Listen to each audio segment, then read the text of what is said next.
অসহনীয় তাপদাহে পুড়ছে বাংলাদেশ।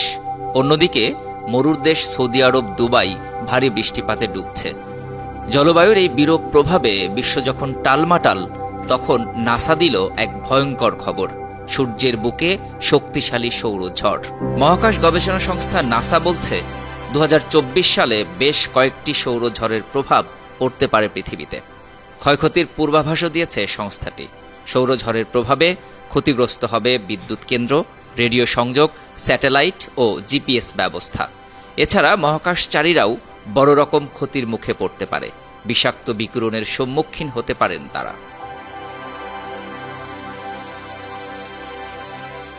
আর এই আশঙ্কার প্রমাণও মিলেছে গেল সপ্তাহে।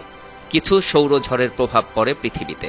তীব্র সৌরঝড়ের কারণে উত্তরের মেরুজ্যোতি অরোরা স্বাভাবিকের চেয়ে আরও দক্ষিণে সরে গিয়েছে। সূর্যের ভিতরে একটি বিস্ফোরণের কারণে সৌরঝড় শুরু হয়েছে, যার জেরে প্রায় 30 লাখ কিলোমিটার বেগে পৃথিবীর দিকে ঝাপটা মারছে প্লাজমা নামের এক জ্বলন্ত গ্যাস। আর সেই কারণেই মেরুজ্যোতিতে এই পরিবর্তন দেখা গিয়েছে বলছেন বিজ্ঞানীরা। এই মেরুজ্যোতি দেখা গিয়েছিল ইউরোপ এবং এশিয়ায়। আমেরিকার Wisconsin, Washington, Colorado, California, New Mexico, অ্যারিজোনার বাসিন্দারাও প্রত্যক্ষ করেন এই পরিবর্তন। তবে সবুজ ঝিলমিলে আভার পরিবর্তে এই মেরুজ্যোতিতে লালচে সবুজ আভা দেখা গিয়েছিল। National oceanic and atmospheric administration NOAA অনুযায়ী এই সৌরঝড় ছিল সূর্যের বুকে ওঠা তৃতীয় বড় ভূচৌম্বকীয় ঝড়। আশঙ্কা করা হচ্ছে 2024 সাল পর্যন্ত পৃথিবীর দিকে একের পর এক সৌরঝড় ধেয়ে আসবে। NOAA আরও জানিয়েছে, প্রথমবার নতুন করে সৃষ্ট এই ঝড়ের ধাক্কা অনুভব করেছে পৃথিবী।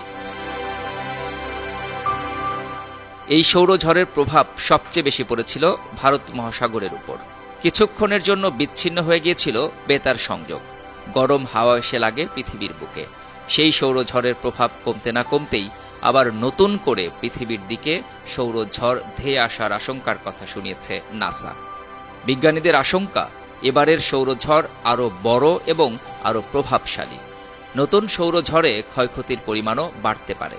নাসা আশঙ্কা করছে, সরাসরি সৌরঝড়ের প্রভাবে পৃথিবীর চৌম্বকীয় ক্ষেত্রে বড়সড় ফাটল দেখা দিতে পারে। Desk report, 52 TV.